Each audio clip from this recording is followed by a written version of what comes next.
हम सबसे पहले जो नेशनल इनकम का टॉपिक अब स्टार्ट करेंगे वो इसी पार्ट से लेते हैं कि आप सबको ज्यादा प्रॉब्लम कहाँ आती है कि आपको ये पता नहीं चलता वो ट्रीटमेंट वाले क्वेश्चंस का क्या करना है, बिकॉज उसके अंदर जब तक पूरे चैप्टर की आपकी फंडामेंटल सही नहीं है तो आप कभी भी ये क्वेश्चन आंसर नहीं कर पाओगे कि what will be the treatment of following items in GDP और नेशनल इनकम।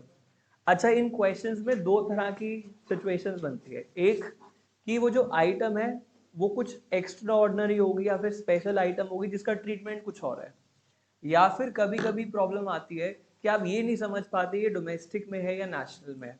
तो जब भी डोमेस्टिक या नेशनल के बीच की जब डिफरेंशिएशन की बात आती है तो वहां पे एक सिंपल सा लॉजिक लगता है कि आपको नेशनल इनकम और डोमेस्टिक इनकम का फर्क पता होना चाहिए। नेशनल इनकम का मतलब है कि हमारे रेजिडेंट्स ने क्या पैसे कमा रखे हैं।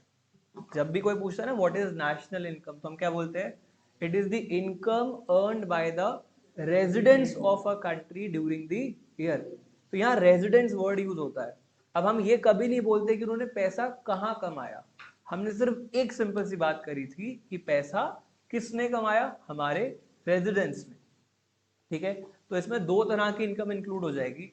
एक इसमें वो इनकम आएगी जो हमारे रेजिडेंट्स ने अपनी ही कंट्री में रहते हुए, अपनी इकोनॉमिक टेरिटरी में रहते हुए पैसे कमाया, और दूसरा हमारे जो वो रेजिडेंट्स जो कहीं बाहर काम कर रहे थे और उन्होंने बाहर से पैसे कमा के इंडिया में लेके आए, उसको बोलते हैं factor income received from abroad. तो बेसिकली दो इनकम को अगर आप ऐड कर लोगे तो you will get your national income. एक वो इनकम जो हमारे रेजिडेंट्स ने कहाँ कमाई, अपनी टेरिटरी में, और दूसरी वो इनकम जो हमारे रेजिडेंट्स ने कहाँ कमाई, टेरिटरी के बाहर कमाई। ठीक है, ये नेशनल इनकम का पार्ट है। अच्छा, अब आप पूछो फिर सर डोमेस्टिक इनकम का क्या लॉजिक है। डोमेस्टिक इनकम ये पूछती है कि पैसा कहाँ कमाया गया या फिर गुड्स एंड सर्विसेज कहाँ प्रोड्यूस करे गए।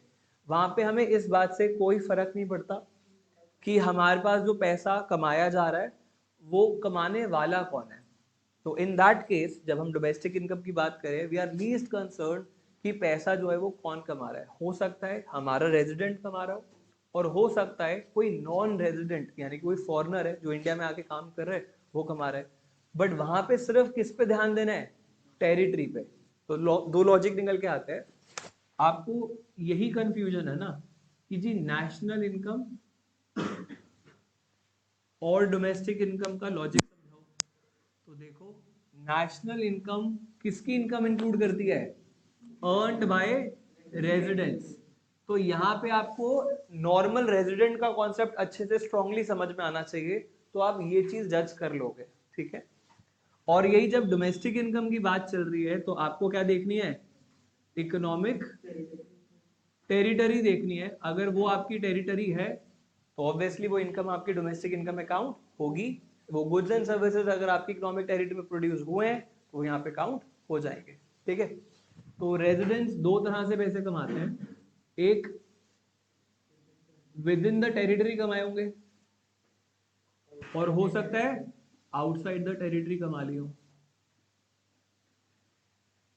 तो जो अपनी टेरिटरी में कमाए थे वो तो कॉमन हो गया, वो डोमेस्टिक में भी आएगा नेशनल में आएगा, क्योंकि रेजिडेंट्स ने कहाँ कमाए हैं, विद इन द टेरिटरी। वो यहाँ पे देखो इकोनॉमिक टेरिटरी किसने कमाए हैं, बाय द रेजिडेंट्स ने कमाए। लेकिन जो ये चीज है कि रेजिडेंट्स ने पैसा कहां से कमा लिया, बाहर से कमा लिया, उसको क्या बोलते हैं, factor income received from abroad.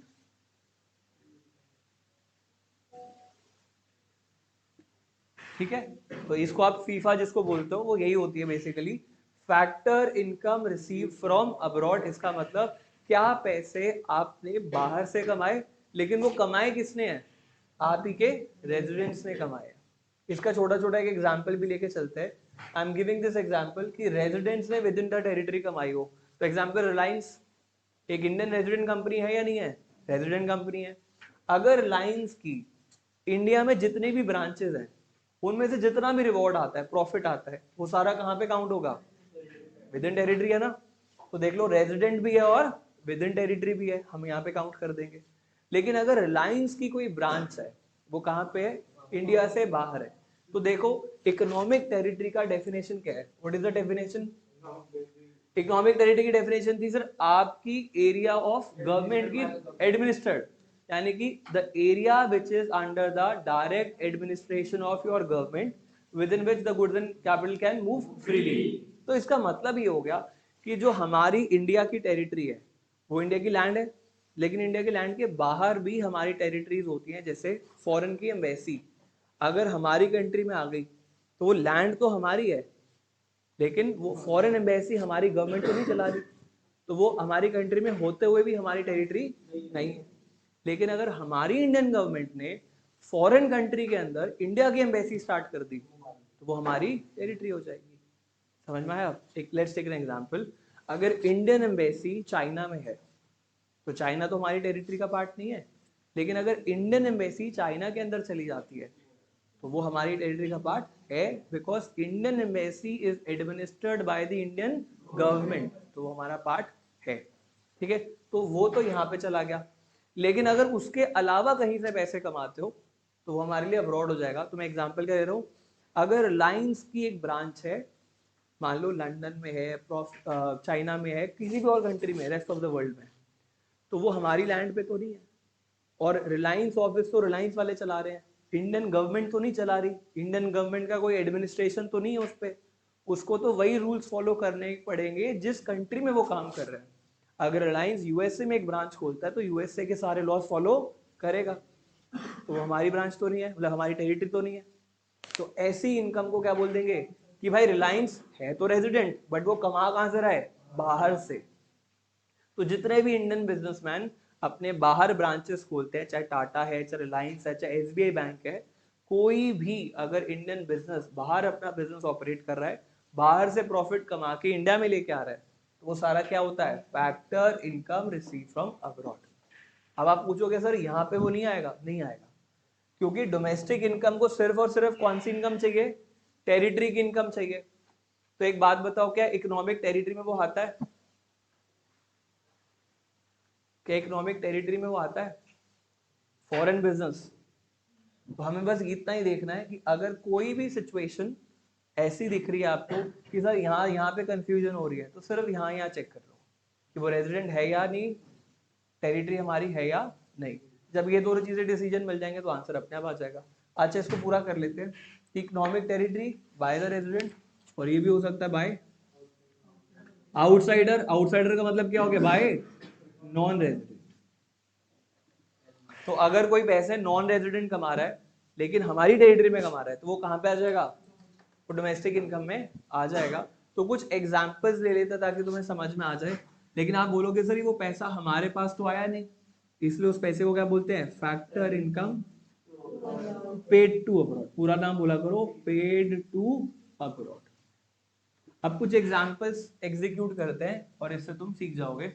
I am taking some few examples, और अभी डिसाइड कर देंगे कि नेशनल में आएगा या फिर डोमेस्टिक में आएगा या किसी में भी नहीं आएगा।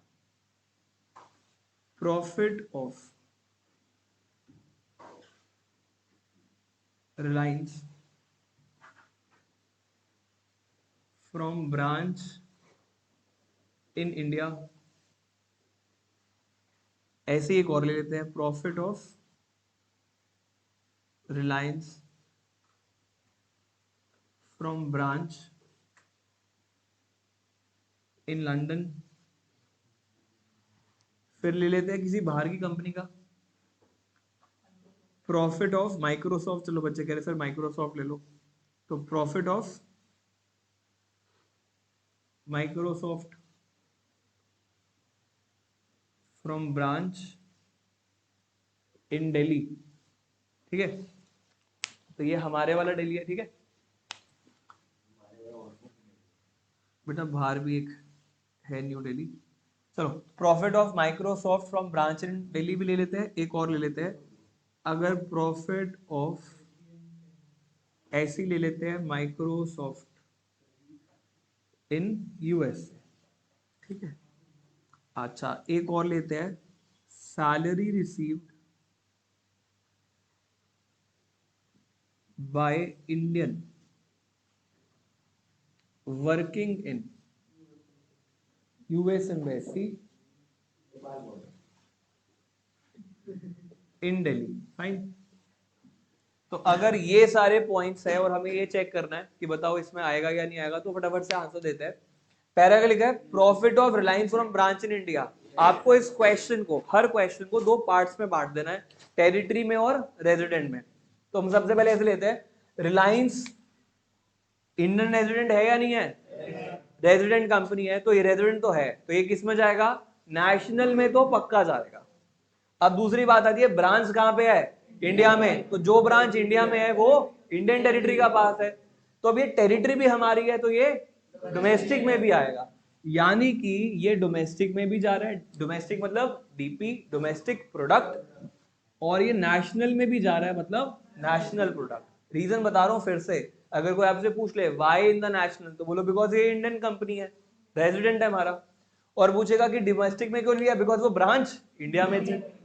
चलो अब नेक्स्ट देखते हैं, अभी भी रिलायंस कंपनी है, रेजिडेंट आज भी है, नेशनल में तो पक्का आएगा क्योंकि इंडियन रेजिडेंट है, लेकिन ये ब्रांच लंदन में है।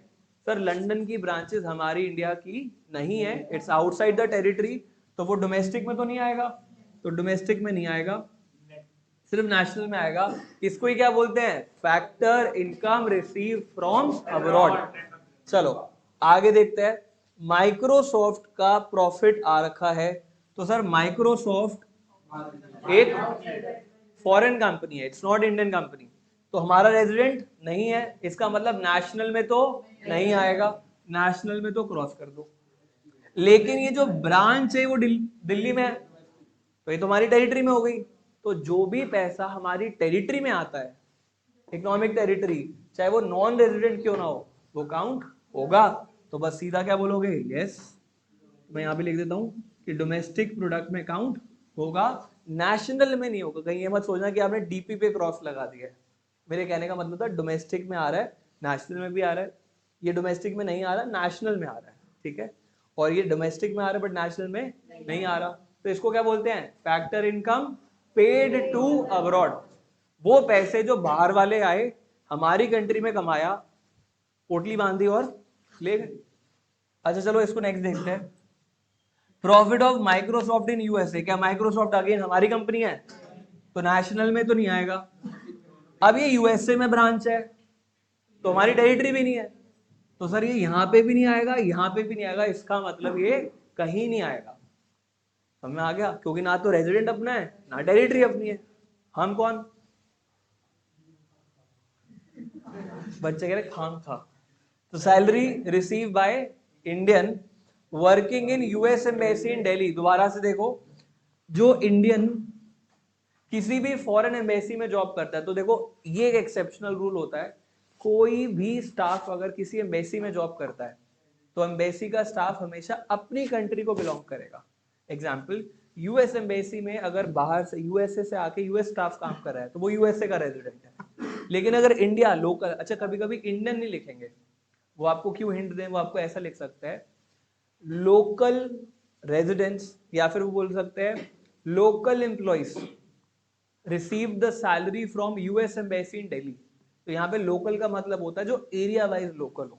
तो अगर इंडिया में कोई फॉरेन की कंट्री की एम्बेसी है और उनके लिए लोकल स्टाफ की बात हो रही है, तो लोकल स्टाफ यहीं का स्टाफ होगा, ठीक है। ऐसी अगर इंडियन एम्बेसी है मान लो लंदन में, तो अगर इंडियन एम्बेसी लंदन में है और वहां पे वो बोलते हैं लोकल स्टाफ को हायर कर रखा है, तो वहां पे लोकल स्टाफ कौन होगा, लंदन के जो लोग होंगे वो लोकल स्टाफ हो जाएगा, मतलब उस एरिया का हो जाएगा। समझ में आ गया। तो फॉरेन एम्बेसी में हमेशा याद रखना, तो ये लोकल स्टाफ जो काम कर रहा है वो इंडिया का रेजिडेंट है, तो सर रेजिडेंट है तो नेशनल में तो काउंट करेंगे। लेकिन what about domestic, sir US embassy हमारी नहीं है, आप बोलो सर दिल्ली में, दिल्ली में अगर कोई बाहर से आके बिजनेस करेगा तो हमारे रूल फॉलो करेगा। लेकिन अगर बाहर की सरकार अपना कोई ऑफिस खोलती है, जैसे कोई हाई कमीशन हो गई, कोई मिलिट्री बेस हो गया, या फिर कोई क्या हो गई एम्बेसी, तो ये एक्सेप्शंस है, इस पे आपके कंट्रोल नहीं चलेंगे, इस पे उसकी गवर्नमेंट के रूल चलेंगे, ठीक है। तो हमारी टेरिटरी है या नहीं है, नहीं है, तो ये डोमेस्टिक में तो नहीं आया, तो ये क्या हो गया हमारे लिए, factor income received from abroad, हमारे लोग बाहर से कमा रहे हैं। अभी ये मत बोलना सर रहता तो दिल्ली में, बाहर से कैसे कमाया? बाहर का मतलब आउटसाइड द टेरिटरी अर्न करा है। समझ में आ गया? तो दिस इज ओके। एक और एग्जांपल ले लेते हैं, चीजें और क्रिस्टल क्लियर हो जाएगी। एक और लेते हैं, लाइक सैलरी है वो रिसीव करी है एक इंडियन ने जो वर्क कर रहा है इंडियन एम्बेसी में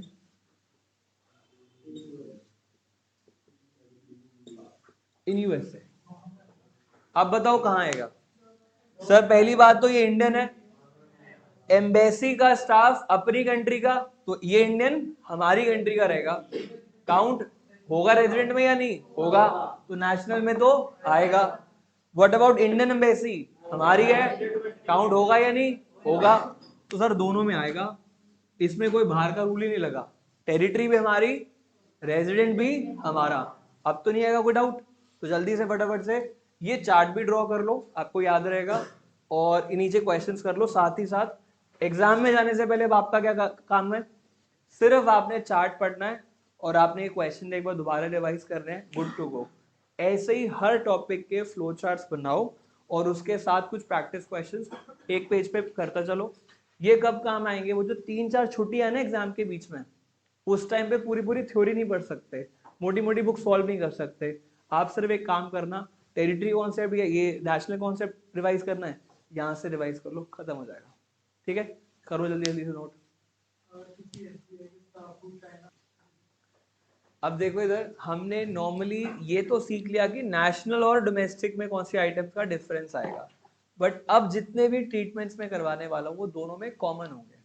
अब चाहे क्वेश्चन आए कि बताओ what will be the treatment in GDP, या पूछेंगे what will be the treatment in national income या डोमेस्टिक इनकम, इन सब में सेम रहेगा, बिकॉज चाहे वो जीडीपी हो, चाहे डोमेस्टिक इनकम हो, चाहे नेशनल इनकम, सबका एक ही अप्रोच है कि हमें ये चेक करना है कि production of goods and services कितनी वैल्यू की हुई थी। तो हमें बस एक चीज याद रखनी है, हर उस चीज को काउंट करेंगे जहां प्रोडक्शन एक्टिविटी हुई थी, और हर उस चीज को इग्नोर कर देंगे जहां पे प्रोडक्शन एक्टिविटी नहीं हुई थी। तो कुछ ऐसी मैं सिचुएशन बता रहा हूं जहां पे इनकम तो अर्न हो रही होगी, पैसा तो फ्लो हो रहा होगा, लेकिन वहां पे कोई प्रोडक्शन एंगल नहीं है, इसीलिए वो इन सब चीजों से क्या हो जाती है? आउट हो जाती है। तो ना तो वो जीडीपी में काउंट होगा, ना ही नेशनल इनकम में होगा, और ना ही डोमेस्टिक इनकम में, तो हम किसी भी चीज में नहीं लेने वाले। ठीक है, तो देखो जो फर्स्ट आइटम आती है जिसकी में प्रोडक्शन नहीं होती ना, उसको बोलते हैं ट्रांसफर, यानी कि ट्रांसफर इनकम। अब यहाँ पे कौन सा टॉपिक यूज होगा? यहाँ पे आपका फैक्टर इनकम और ट्रांसफर इनकम यूज होगा। मतलब ये जो है ना, ये टॉपिक, ये चैप्टर की कंक्लूजन मान के चलो, बिकॉज इसमें वो सारे टॉपिक्स अप्लाई हो जाते हैं जो भी आपने थ्योरी में सीखे हैं। अब ट्रांसफर इनकम को लेते हैं या नहीं लेते हैं? नहीं लेते। किस में नहीं लेते? कोई भी हो, जीडीपी हो, नेशनल इनकम हो, डोमेस्टिक इनकम हो, किसी में नहीं ले रहे। रीजन क्या उसका? बिकॉज यहाँ प्रोडक्शन एक्टिविटी हुई नहीं है। ट्रांसफर इनकम का मतलब होता है यूनिलैटरल ट्रांसफर्स। क्या होता है? Unilateral transfers. इसका मतलब ये है कि ये वो मनी है जो एक से दूसरे के पास जा तो रही है, बट बदले में कोई गुड्स या सर्विसेज दिए ही नहीं थे। जब गुड्स और सर्विस ही नहीं दिए तो हम कैसे काउंट कर सकते हैं जीडीपी में? तो इसमें आंसर सिंपल क्या बोलोगे ट्रीटमेंट में? Not included. और इसका रीजन यही होगा कि since there is no production of goods and services in the economy against this income, इसके बदले में कोई भी गुड्स एंड सर्विसेज प्रोड्यूस नहीं हुई थी। या ऐसे बोल दो, it doesn't add to the flow of goods and services in the economy, कि कोई भी गुड्स एंड सर्विस का रियल फ्लो इसके अगेंस्ट में नहीं हुआ। यही फर्क था। आपको एक और कॉन्सेप्ट ले लेते हैं। एक हमने सीखा था रियल फ्लो, और एक क्या सीखा था? Money flow. पैसा मूव कर रहा है, लेकिन उसके बदले में रियल फ्लो भी तो होना चाहिए। रियल फ्लो मतलब actual goods and services should be transferred. यहाँ पे कुछ नहीं है ऐसा, इसलिए इस पे काउंट नहीं होगा। सिमिलरली इसी के जैसी एक आती है विंडफॉल गेन्स। अब ये विंडफॉल गेन्स का क्या लॉजिक है? तो विंडफॉल गेन्स का मतलब हो गया वो इनकम जो आपको लक से मिली है, लेकिन बदले में आपने कोई एफर्ट्स, प्रोडक्शन, सर्विसेज कुछ नहीं किया।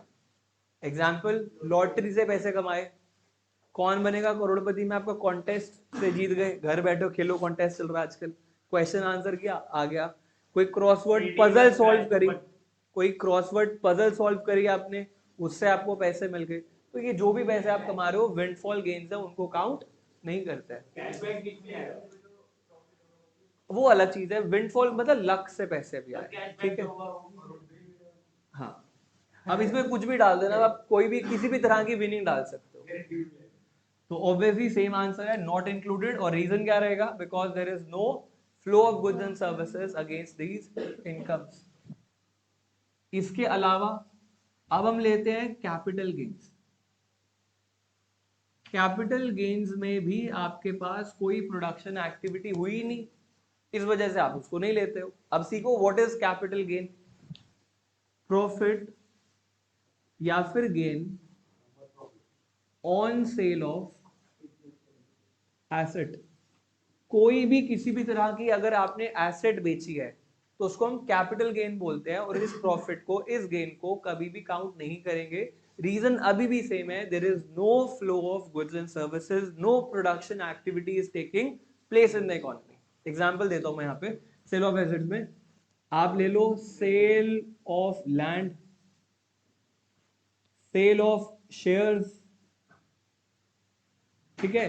तो कोई भी आप शेयर्स बेचो, ओल्ड बिल्डिंग बेच दो, लैंड बेच दो, इन सब में आपको प्रॉफिट नो डाउट हो रहा है, लेकिन आपने कोई प्रोडक्शन नहीं करी थी, इसलिए हम उसको काउंट नहीं कर सकते, ठीक है। प्रोडक्शन का होना जरूरी है, ठीक है। तो ये सब में कॉमन ट्रीटमेंट चलेगा। लेकिन अगर किसी भी कैपिटल गेन के लिए आपने कोई कमीशन पे करी है, ठीक है, तो उसको देख लेते हैं। अगर आपने कोई कमीशन पे करी है, या फिर मैं आपको लिख देता हूं ब्रोकरेज आपने पे करी है अगेंस्ट दीज कैपिटल गेन, जैसे सेल ऑफ लैंड के लिए आपने कमीशन पे करी ब्रोकर को, आपने शेयर्स बेचने के लिए ब्रोकरेज पे कर दी। ऐसी एग्जांपल और ले लो, सेकेंड हैंड गुड्स बेचने के लिए भी चाहे किसी ब्रोकर को हायर किया था, तो वहां पे सर्विसेज उसने दी है या नहीं दी? सर बिकवाने में उसने तो हेल्प करी है, उसने तो बायर सेलर को मिलवाया, तो उसने सर्विस दी है, इसी सर्विस के लिए उसको काउंट कर लेंगे, इसमें आएगा इंक्लूडेड। और रीजन क्या लिखोगे? बिकॉज द ब्रोकर और agent has provided the services against these income, इस अमाउंट के बदले में उसने अपनी सर्विसेज दी है, और ड्यूरिंग द ईयर की सर्विसेज हम काउंट करते हैं। लॉजिक क्लियर हो गया? ये भी बोल सकते हो, बट आप मेनली क्या यूज करोगे कि गुड्स का सर्विस का फ्लो प्रोडक्शन एक्टिविटी है या नहीं है। तो ये सारे तो स्पेशल हैं, उसमें लेना ही लेना।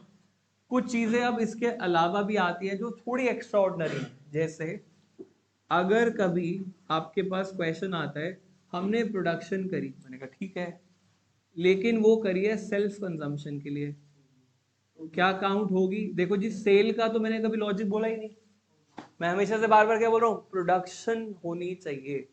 तो वो गुड्स चाहे आप सेल्फ कंजम्पशन के लिए बना रहे हो, चाहे मार्केट में बेचने के लिए बना रहे हो, प्रोडक्शन तो हो रही है ना, value addition is taking place, तो आप उसको काउंट करोगे।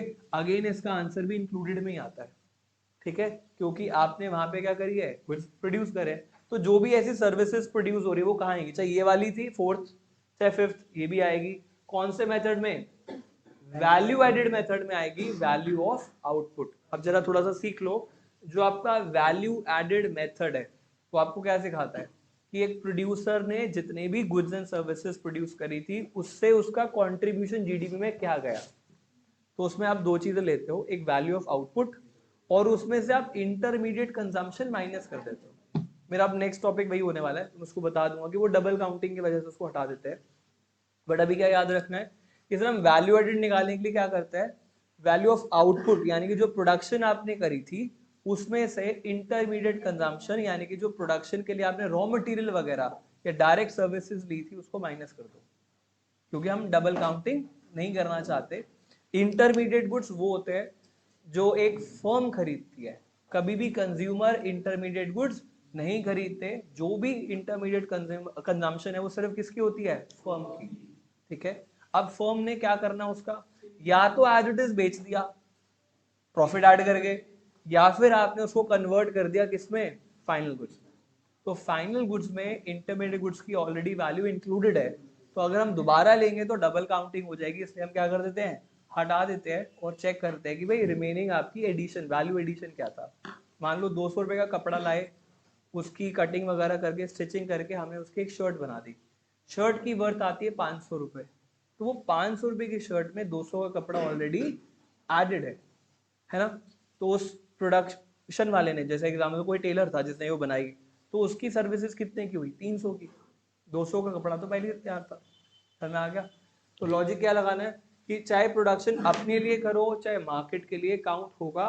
और जो भी ऐसे प्रोडक्शन वाली एंगल से चीजें जा रही है वो सब कहाँ जाएंगी, वैल्यू ऑफ आउटपुट में जाएंगी, from the value added approach या प्रोडक्शन एंगल, कोई भी बोल सकते हो पेपर में, ठीक है। क्योंकि ट्रीटमेंट पूछते तो कई बच्चों को याद नहीं आता कौन से मेथड में काउंट करे, तो भाई देख लो प्रोडक्शन की बात हो रही है तो कौन से मेथड में जाएगा, वैल्यू आउटपुट में जाएगा, वो भी प्रोडक्शन एंगल जो है।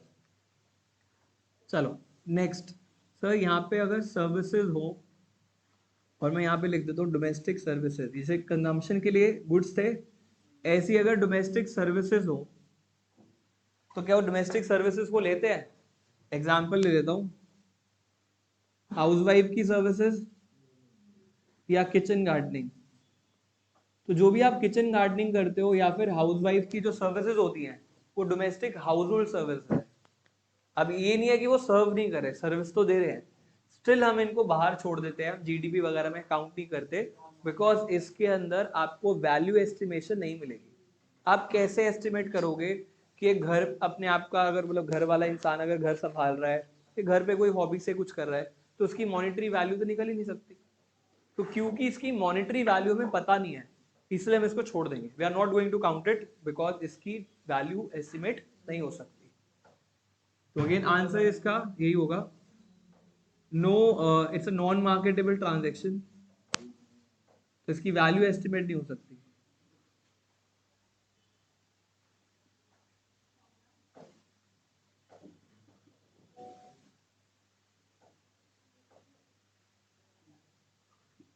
तो हम इसको लेते नहीं है।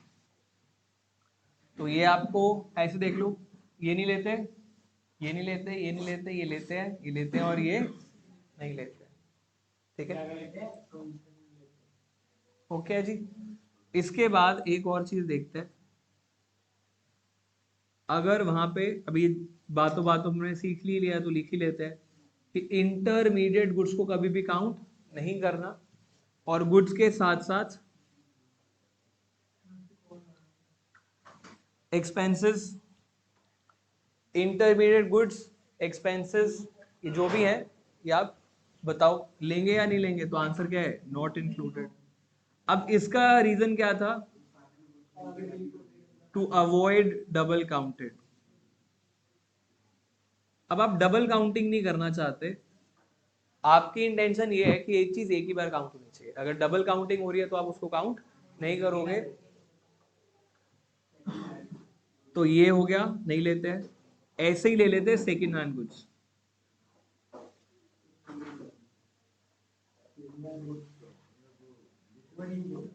जो भी सामान दोबारा सेकेंड हैंड गुड्स अगर सेल किए जा रहे हैं तो सेकेंड हैंड गुड्स की सेल्स कभी भी काउंट नहीं होती है। तो उसका रीजन क्या है कि प्रोडक्शन एक ही बार हुई थी, वो फर्स्ट टाइम काउंट हो चुके हैं, दोबारा काउंट नहीं हो सकते, और तो कोई वैल्यू एडिशन उसमें हो नहीं रहा। तो बस ये याद रखेंगे, सेम लिख सकते हो, डबल काउंटिंग नहीं करना चाहते, ऑलरेडी एक बार हो चुके हैं, ये दोबारा काउंट नहीं होंगे, सेम रीजन यहाँ पे अप्लाई हो जाएगा। मैंने बोला नॉट इंक्लूडेड।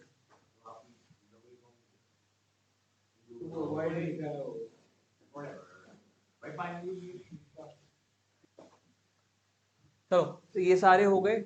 इसके बाद एक लास्ट पॉइंट और मैं ऐड करता हूं बढ़िया सा,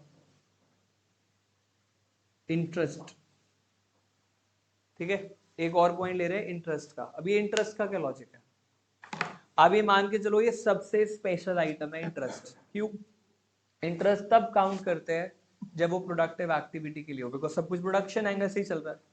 तो अब याद रखो, इंटरेस्ट तब लेना है जब पे करने वाले ने उसके कोई प्रोडक्शन एक्टिविटी की हो। तो प्रोडक्शन एक्टिविटी कौन करता है, कोई ना कोई बिजनेस फर्म। तो अगर कोई भी बिजनेस फर्म पे कर रही है तो उस इंटरेस्ट को काउंट करेंगे। रिसीव कौन कर रहा है कभी नहीं पूछना, हमें हमेशा क्वेश्चन में फोकस किस पे करना है कि पे कौन कर रहा है, क्योंकि पैसा किसने यूज किया होगा, जो इंटरेस्ट पे कर रहा है। तो हमें सिर्फ पे करने वाले को देखना है। अगर पे करने वाला बिजनेस फर्म है, प्रोडक्शन एंगल से काम कर रहे हैं, हम उसको काउंट कर लेंगे। लेकिन अगर इंटरेस्ट पे करने वाला कोई हाउस होल्ड है, गवर्नमेंट है, तो ये लोग किस पे खर्च करते हैं, कंजम्पशन एक्सपेंडिचर पे, तो हम उसमें काउंट नहीं करते हैं। तो याद रखना, कंजम्पशन के लिए किया हुआ इंटरेस्ट कभी काउंट नहीं होगा, इंटरेस्ट वो काउंट होगा जो प्रोडक्शन में यूज होगा। ठीक है, तो इसको कैसे फाइनलाइज करना है, अगर आपके पास क्वेश्चन आता है, मैं सिंपल बोल रहा हूँ, interest paid by households to bank. अब पे किसने किया, हमने पे करा, किसको, बैंक को, तो काउंट करेंगे या नहीं करेंगे, नहीं कर सकते, बिकॉज हम किस लिए करते हैं, कंजम्पशन के लिए, नहीं करेंगे। रीजन क्या लिखेंगे, यही, because it was paid for consumption purposes, it will not be included. फिर हमसे पूछेंगे, अच्छा interest paid by bank to household. अब बैंक हमें इंटरेस्ट पे कर रहा है, तो पैसा कौन यूज कर रहा है, बैंक, तो बैंक तो बिजनेस कर रहा है, सर्विसेज देता है, तो क्या बोलोगे, yes it will be included because the money was used for production purposes. जरूरी प्रोडक्शन गुड्स की नहीं होती, सर्विसेज की भी होती है। ठीक है, फिर नेक्स्ट आता है interest paid bye general government. General government मतलब हमारी सरकार, उनका मेन काम हमारा वेलफेयर है, तो जो वो वेलफेयर पे खर्च कर रहे हैं वो भी कंजम्पशन एंगल में जाएगा और वो काउंट नहीं होगा। सिमिलरली वो बोलेंगे interest paid by government firm. अब देखो क्वेश्चन में क्या लिखा है, interest paid by government firm, firm लिखा हुआ आ गया, लोगे या नहीं लोगे, हाँ या ना, क्योंकि यहाँ पे फर्म लिखा हुआ आ गया, इसका मतलब उन्होंने भी प्रोडक्शन एंगल में यूज कर दिया, तो उसको काउंट कर लेंगे।